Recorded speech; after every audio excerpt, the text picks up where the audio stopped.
Assalamualaikum warahmatullahi wabarakatuh. Selamat bertemu kembali anak-anakku kelas 10. Materi kita masih membahas teks anekdot.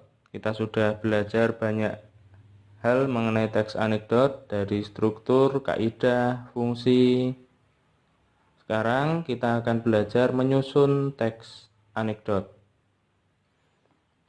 Seperti biasa, silakan disiapkan buku catatan untuk mencatat bagian hal penting dan siapkan waktu untuk bisa menyimak penjelasan saya sampai selesai. Pastikan sudah subscribe dan sudah meninggalkan komentar yang berisi nama, kelas, dan nomor absen sebagai tanda bahwa kalian sudah menyimak penjelasan dari saya. Baik, kita mulai dari materi pola penyajian. Nah, jika kalian perhatikan beberapa materi yang lalu, saya sempat mencontohkan beberapa teks anekdot. Nah, ternyata di dalam teks anekdot tersebut disajikan dengan pola penyajian yang berbeda. Ada dua pola penyajian, ada dialog dan narasi.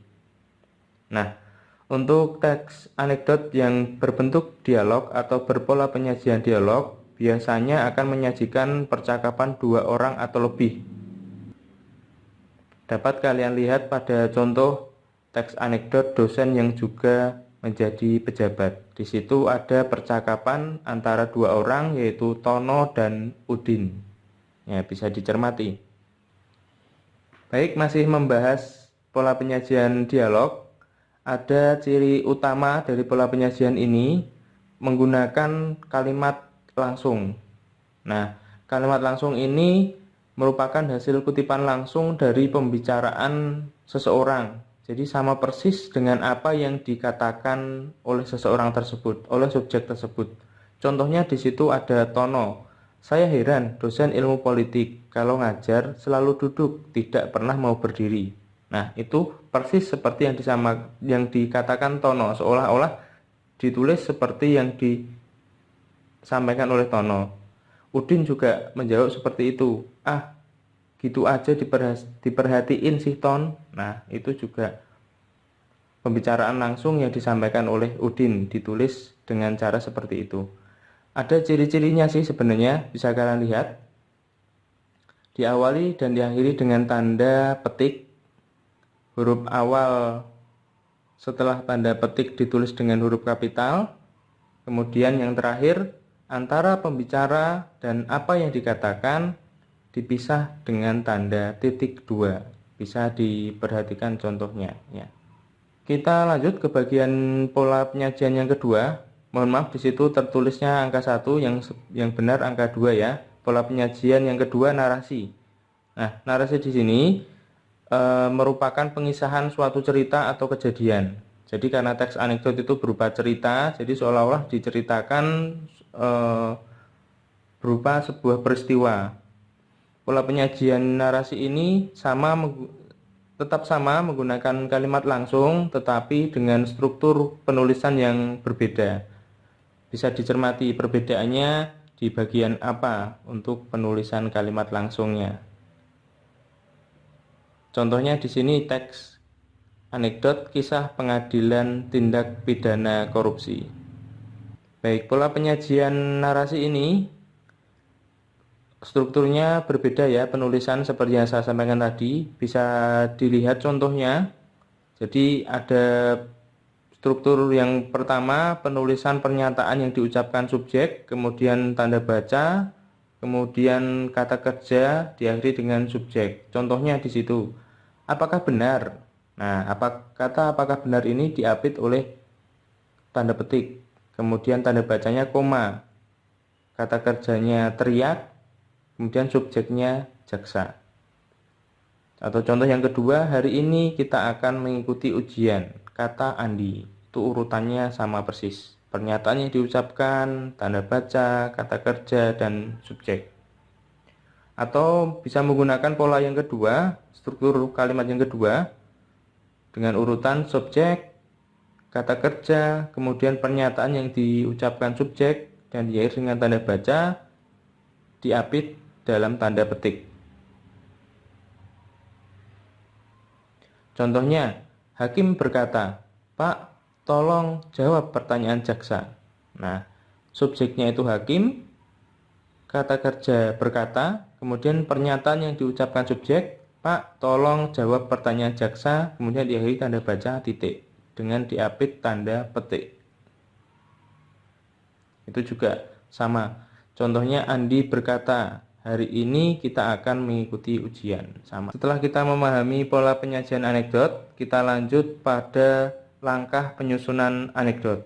Nah, ada beberapa langkah yang bisa kalian ikuti untuk bisa membuat teks anekdot dengan baik. Yang pertama, tentu saja untuk membuat sebuah tulisan, sebuah cerita, kita perlu ide tema. Kemudian kita tentukan kritik dari anekdotnya, tentukan bagian humor atau hal lucu yang ada dalam cerita, tentukan tokohnya, urutkan cerita berdasarkan struktur, kemudian membuat alurnya, tentukan pola penyajiannya, baru kita kembangkan dalam teks anekdot. Baik, kita bahas langkah per langkahnya. Yang pertama, kita mencari ide untuk tema sebuah tulisan. Karena teks anekdot itu berisi sindiran, maka kita perlu mencari peristiwa-peristiwa apa yang di sekitar kita yang menyangkut orang banyak. Peristiwa itu bisa peristiwa-peristiwa negatif atau perilaku-perilaku negatif, baik itu dari tokoh masyarakat ataupun yang lain. Misalnya di sekitar kita banyak yang membuang sampah di sungai, kita bisa menyindir perilaku mereka, atau kita bisa menyindir para pejabat yang sering tidur saat rapat, atau pejabat yang memang korupsi, atau yang mungkin di sekitar kita sering kebut-kebutan di jalan, melanggar peraturan lalu lintas, atau sekarang yang sedang kita hadapi di masa pandemi, adanya orang-orang yang tidak mematuhi protokol kesehatan. Nah, itu juga perilaku negatif, bisa kita sindir melalui teks anekdot. Bisa pilih salah satu, kemudian kita kembangkan. Nah, setelah kita menemukan idenya, temanya, kita perlu merujuk kritik. Teks anekdot kita tujukan kepada siapa kritiknya.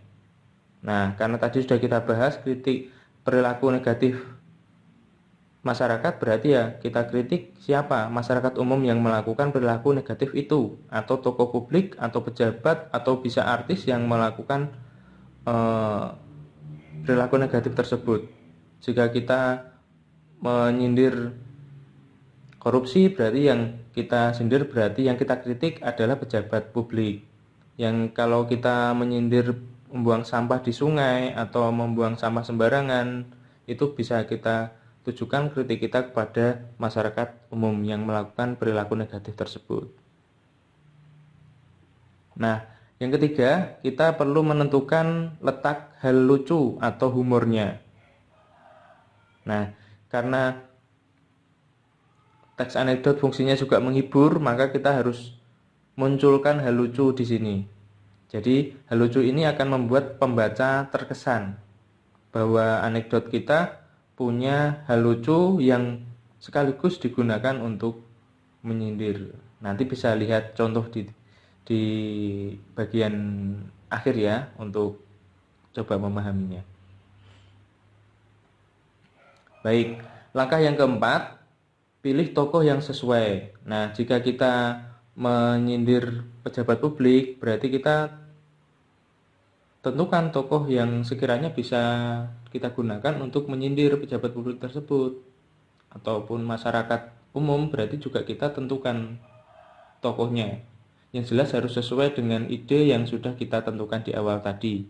Kemudian juga bisa mendukung tokoh-tokoh itu, ya, tokoh-tokoh yang kita pilih itu bisa mendukung kritik yang akan disampaikan.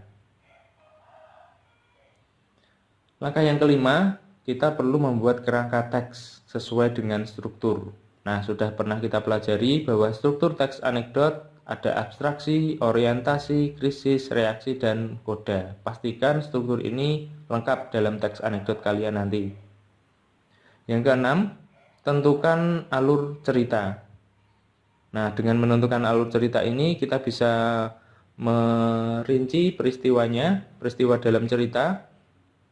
Yang jelas, alur cerita harus sesuai dengan struktur. Nah, karena ini berupa cerita, seperti yang kalian ketahui, dalam sebuah cerita pasti ada alur mundur, alur maju, atau alur campuran. Tapi untuk teks anekdot ini rata-rata akan menggunakan alur maju.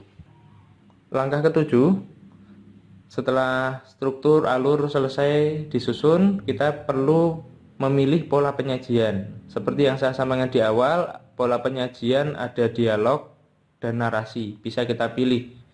Pastikan cara penulisan kalimat langsungnya sesuai dengan pola penyajian yang ada, ya. Yang kedelapan, proses terakhir, susun teks anekdotnya.